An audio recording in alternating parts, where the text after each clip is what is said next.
Hello, ang dami na Ate Rose. Masarap yung gawing salad, diba? So, ito na nga mga Hobby Bees. Bisitahin natin ang garden namin. Kasi nung natapos yung garden namin, umalis kami ni Hobby David, pumunta kaming Australia. So, ngayon, tingnan natin kung anong itsura. Tama-tama, nagdidilig si Ate Rose. Pero Ate Rose, ang nadilig ko pala ay gilid pa lang, diba? Sa kabila pa lang. So, punta natin yung harap at tingnan natin.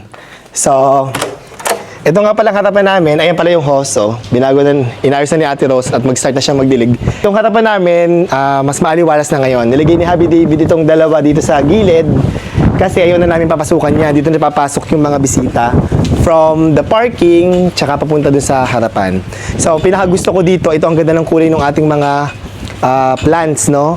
Meron dito sa side dito tsaka dito. And then, dati yung anahon namin dito nasira, pero ngayon, pinalta ng bago. And sobrang aliwalas na, maganda at magaan sa pakiramdam pag maganda yung garden mo. So, pinaltan na lahat ng halaman dito. Ayan, pinaltan yan. Tapos, pinakang gusto ko, yung sa unahan, ito. Pinalagyan namin dito ng maraming bulaklak. Ayan, oh.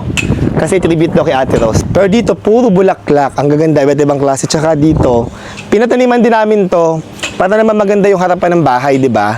Tapos, ang pinakang nagustuhan ko sa lahat ng tinanim dito ay ito. Ang ating African talisay na sobrang mahal pero sobrang sulit kasi ang ganda niya, diba? Ito namang area na to, mas maaliwalas na. Tingnan nyo, pag nakita nyo, ang dami ng mga iba't ibang halaman na nilagay. Tapos gusto ko dun yung ginawa ng James Garden na mas maganda yung pagkaka-landscape at pagkaka-design. Ayan. And then this one, meron dito yung halaman dito. Tapos, isa pa sa ginawa at binago ng James Garden itong aming vertical garden, mas magandang tingnan. So pag lumago yan, lilinisin na lang namin yan. Tsaka itong area na to, dati wala dito guys. As in wala dyang halaman. Pero nung nilagyan ng halaman, mas gumanda. At mas maaliwala sa pakiramdam. And, itong mga makina to, gustong gusto ko itong mga to. Tapos tataas pa yan at gaganda in the next few months. At syempre, hindi pwedeng hindi natin makita ang aming vegetable garden. Tingnan natin. At ito yung aming vegetable garden ngayon. Sobrang ganda. Ito yung mga kalamansi. Ang dami niyang bunga. Sangkatutak. At tingnan mo yung okra namin, oh. May mga tumubo na ngayon, oh. Yan, dami na. May kamatis doon na naligaw. May bunga na, sir. May bunga na. Ang dami na. At ang pinakang gusto ko na bago sa aming garden ay ang pipino. Naglagay dito ng kawad para dyan nagagapang. Kasi gumagapang ang pipino, di ba? Ito, mga pipino. Tingnan natin ito, oh. Ang laki, malapit na itong ano. Malapit na itong ano. Ang laki na. Isa, dalawa, tatlo. Hello, ang dami na Ate Rose. Masarap yung gawing salad, diba? Yung okra namin, namumulaklak na. Yung ano ba ito? Talong namin, namumulaklak na. Naging problem lang namin dito para nagkaroon ng mga uod, no, Ate Rose? Pero tanggal mo na, no? Opo, sir. Inuudo kasi talaga yung mga dahon ng talong. At yung mga kamatis namin, ayan, hinihintay ko itong bumunga din. At actually, may mga nakikita na akong bunga. Ayun, Ate Rose, oh. Maliliit, no? Ay, wala pala, dahon pala yun. It's a prank. At ang sili namin pagkadami-dami. Dami, hitik na hitik sa bunga, nakakatuwa. Ayan. At dito sa kabilang side, ito nga palang ano namin, dito, dati to, ano lang to, wala lang ito. Ngayon, pinalagyan ko ng buhangin at saka ng frog grass para gumanda rin. Sa area naman dito, yan, marami pa ulit mga halaman dito. Di ba mas magaganda na Ate Rose? Ito pala yung mga luma naming halaman. Hindi ko pinatapon kasi gusto kong dalhin sa bukid namin. Bigyan ng nanay ko yan. Pero dahil nagpa-landscape kami nagpabago, papauwi ko sa bukid namin. Ito yung malunggay. Hindi ko din pinatapon kasi sayang. Di ba Ate Rose? Putulin na yan. Oo, putulin na. Nasaan na yung pinutol na ba ito yung isa? Po, may dahon na. May dahon na? Ayun po. Ito, ayan, pinutol namin, ayan, nagkadahon ulit sumanga, diba? So, baka putulin din namin yon para kagaya nung isa, magsanga-sanga, diba?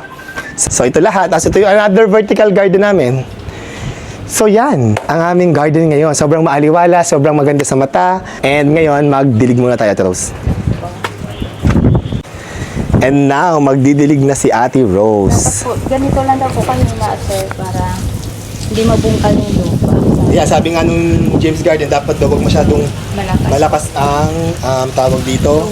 Tubig. Mahina lang daw. Mahina lang. Actually, dapat medyo mahina pa ng konti dyan, Ate Rose. Hinaan ko po. Hinaan ko pa ng konti. Yan. Ayan. I-adjust ko po sa gripo, sir. Sige, adjust mo lang. Hindi, okay lang yun dyan. Diyan mo lang i-adjust. Yo, ganyan. Tama yun, Ate Rose. Yan, ganyan. Okay na yan. Perfect. Yan. Ate Rose. Ay, sila hindi pa na nandito. Magluluto na ako ng dinner. Ang dinner natin ay sinaing na tulingan. Ay, ginataang sinaing na tulingan. Ilabas mo yung ating gata. Mabilis lang yung gagataan ko lang. Ha? Okay po. Thank you. Labas ko lang po yung gata. So mag-start na akong maggata ng ating sinaing na tulingan. Magigisa lang ako ng bawang. Yan. Bawang, sibuyas at saka luya lang guys. Sobrang bilis lang dito maluto. Una, lulutuin ko lang muna yung gata, tapos saka ko ilalagay yung tulingan kasi luto naman na yung tulingan. Lalagay ko na rin yung luya. Yan. Sibuyas. Yan. Igisa lang natin siya ng very, very light. And maglalagay na ako ng gata. Galing sa aming freezer. Hindi ko na pinababad sa tubig kinatos kasi mainit naman yung ating kawali. So, 30 pesos isang plastic sa palengke. So, lagay na natin at lutuin na natin ang gata. Ayan. Sobrang tigas pa. Nagyayalo pa siya, guys. So, tutunawin ko muna itong ating gata. Pero lalagay ko na yung siling green para sabay na naluluto at lumambot habang pinapalambot natin ang gata. At natunaw na ang ating gata. Titimplahan ko na siya ng paminta. Lagyan natin ng pamintang durog. At lalagyan ko din siya ng konting patis. Yan. Tapos haluin lang natin at pakukuloyin lang natin ng mabilis. Lagyan na natin itong ating mga natirang sinaing na tulingan. Masarap sa prito, masarap lang ng ganito, at masarap din kapag ginataan. Super yummy, nakakaganong kumain pag ganitong ulam. Lagyan na natin isa-isa. Yan. At habang pinapakulo, ilagay na natin itong mga mustasa. Ang dami namin nabili, mura lang yan. So, lagay ko lang sa ibabaw. Tapos, tatakpan lang natin yan at pakukuluin. Yan. Tapos, ready na yan. Pagkukulo. At may nakalimutan na naman ako. Siyempre, kailangan tatakan ng konting select cane vinegar para hindi mabalis mapanis ang ating gata. So, konti lang. Konti lang dyan.